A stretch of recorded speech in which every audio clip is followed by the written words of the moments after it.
Bonjour à tous, voilà, je vais vous faire une vidéo pour dénoncer quelque chose. On va pas pour dénoncer, mais plutôt pour parler de phénomènes malheureusement d'actualité, mais aussi en général. Des choses qui me choquent personnellement et que j'ai constatées. C'est le fait que des fois, c'est ce qu'on pourrait appeler de la diffamation, ou plutôt de la délation, ou plutôt des rumeurs qui courent. Alors je m'explique, sur pour moi, la perversité des rumeurs, des malentendus, des quiproquos et surtout des accusations sans fondement qui peuvent détruire une personne. Déjà pour commencer, je tenais à vous dire qu'une accusation, malheureusement, ça peut vraiment faire du mal à la personne, en tout cas si elle n'a rien fait. De plus, les accusations parfois sont infondées, ne tiennent pas la route, et pourtant, une fois qu'on a l'accusation, qu'on accuse une personne de quelque chose, même si ça ne tient pas la route, eh bien on va directement la pointer du doigt, la désigner comme responsable et coupable. C'est un plaidoyer que je m'engage à faire, entre guillemets. C'est sur des choses que j'ai un peu vécues, certes, mais que d'autres auraient pu vivre. Et c'est pas là pour dénoncer des personnes ou quoi que ce soit, mais pour dénoncer un phénomène, c'est les rumeurs. Alors, comme on le sait tous, voilà, on a beau des fois n'avoir rien fait, n'avoir rien à se reprocher. Et suffit qu'il y ait quelqu'un qui nous accuse d'un truc comme ça qu'on n'a pas fait. Et hop là, ça prend une tournure totalement disproportionnée. Tout le monde nous accuse et tout, on est obligé de prouver notre innocence parfois. Et même une fois qu'on a prouvé notre innocence, il y a encore des gens qui nous regardent bizarrement à cause d'une rumeur qui est partie de rien. Eh bien, je tenais aussi à dire que, voilà, ça peut vraiment tout foutre en l'air, détruire. Parce que vous voyez, les rumeurs, ça peut toucher tout le monde. Et j'ai envie de dire, on a beau avoir une bonne, voire une très bonne réputation, s'entendre bien avec tout le monde, ça y a pas de souci et tout.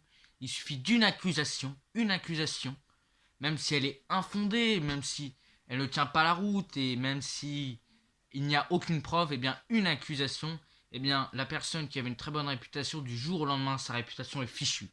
Et même si c'est une petite accusation stupide qui ne tient absolument pas la route, le fait que l'accusation soit lancée, ça nuit à la personne parce que finalement, il suffit voilà d'une rumeur comme ça sans fondement et voilà, on accuse la personne, on ne réfléchit même pas à la vérificacité de ces informations, c'est-à-dire est-ce que ces informations sont vraies ou non. On accuse parfois même sans preuve, même si l'accusation n'a aucun sens, on préfère écouter une accusation, écouter une rumeur plutôt que d'écouter la personne. Comme je vous le dis, même si vous avez bonne voire très bonne réputation, il suffit qu'on vous accuse un truc, même complètement stupide, sans fondement et tout, et votre réputation, elle est foutue. Tout ça à cause d'une accusation à la con. Tout ça à cause de quelque chose qui ne tient même pas la route. Parce qu'on est dans une société de la délation. Ce que j'appellerais le pouvoir des rumeurs, ou plutôt le pouvoir des médias. C'est-à-dire que même quand il n'y a aucune preuve, même quand ce n'est pas absolument pas prouvé, il suffit qu'on accuse quelqu'un et tout de suite, l'accusation va prendre une tournure. Alors déjà dans la vraie vie ou même sur les réseaux sociaux, tout de suite on va se dire ouais mais un tel il a fait ça, un tel il a fait ça. Alors que même sans preuve, comme je vous le dis, la personne est accusée, à tort. Et voyez, le problème, c'est qu'après, la personne va devoir prouver son innocence, va devoir essayer de prouver qu'elle n'a rien à voir avec cette accusation. Et pourtant, voilà. Et même une fois l'innocence prouvée, les gens vont encore continuer parfois à la regarder bizarrement. Parce que vous savez, une fois que la rumeur est lancée, c'est fini. Et même quand la rumeur, entre guillemets, est remise à plat sur pied, eh bien, il y a encore des gens parfois pour nous regarder bizarrement. Et j'ai vécu ça il y a quelques temps. Il y a ça, il y a des trucs qui remontent à plusieurs mois, plusieurs années, ou des trucs plus récents. Enfin, c'est. Mais dans la vie en général, on est tous confrontés parfois à ces accusations.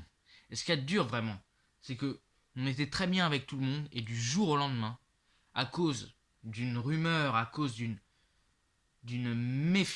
médisance, à cause d'une mesquinerie d'une personne qui nous accuse comme ça, sans preuve, sans, sans réel fondement, eh bien, mais notre réputation, comme je vous dis, elle est foutue en l'air. La réputation, à la rigueur, on s'en fout.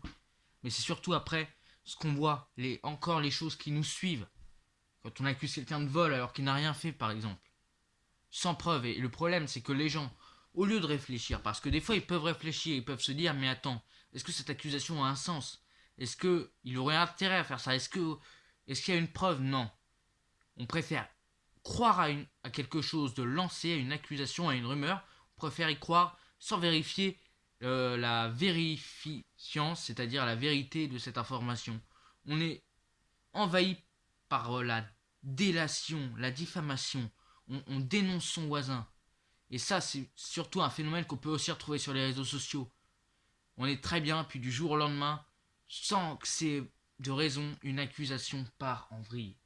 Mais ça, c'est dans tous les domaines, en politique, dans les domaines familiaux, même en amitié. Par exemple, supposons il y a un tel, il a voulu voler ta femme. Eh bien, le gars, il aura toujours un doute. Et après, il va te laisser tomber, tu seras plus son ami, tout ça, parce qu'un connard t'a accusé d'un truc que t'as pas fait. Et c'est ça le problème. Le problème, c'est que les accusations, même sans quand elles n'ont aucune portée, même quand elles n'ont aucune preuve, ça peut influencer la personne. Surtout dans les effets médiatiques. Alors c'est pour ça, vérifiez les informations. N'écoutez pas juste parce qu'un tel a dit ou un tel a dit. Les ragots, pareil, toujours les ragots. On dit quelque chose. Est-ce qu'on se rend compte parfois que les actes de diffamation, parce que ça peut aussi être puni par la loi, eh bien est-ce qu'on se rend compte que ça peut faire mal à la personne? Tout ça parce qu'un tel a lancé une rumeur comme ça, qui n'a aucun sens, qui n'a aucune preuve, et pourtant on préfère croire à cette rumeur, on préfère croire à cette accusation parce qu'on l'a dit, alors parce qu'on l'a dit, on y croit. Voilà, et soi-disant on vit dans une société de présomption d'innocence. Présomption d'innocence, excusez-moi le gros mot, mon cul. Présomption de culpabilité plutôt. Parce qu'une fois qu'on est accusé de quelque chose, on est obligé de prouver son innocence. Et même quand on a prouvé son innocence, on peut encore se faire emmerder à l'avenir. Et il y a encore des gens parfois qui nous regardent bizarrement. Comme je vous dis, ça peut aller très vite. On peut avoir une très bonne réputation. Si du jour au lendemain, on vous accuse d'un truc comme ça, votre réputation, elle peut être foutue. Tout ça parce que des cons vous accusent. Heureusement encore, des gens savent faire la part des choses, savent prendre du recul par rapport à certaines rumeurs, savent s'adapter et surtout connaissent la personne, ils réfléchissent à la personne qui est accusée et non pas au crime qu'on lui impute, mais à qui on a en face et se disent mais le connaissant ça peut pas être lui, c'est pas possible. Heureusement qu'encore certains réfléchissent et vont plus loin que le mouvement, mais ce monde part vraiment en couille. Arrêtez de vous dénoncer les uns les autres, arrêtez de faire de la délation, arrêtez de forcément croire aux rumeurs, réfléchissez par vous-même.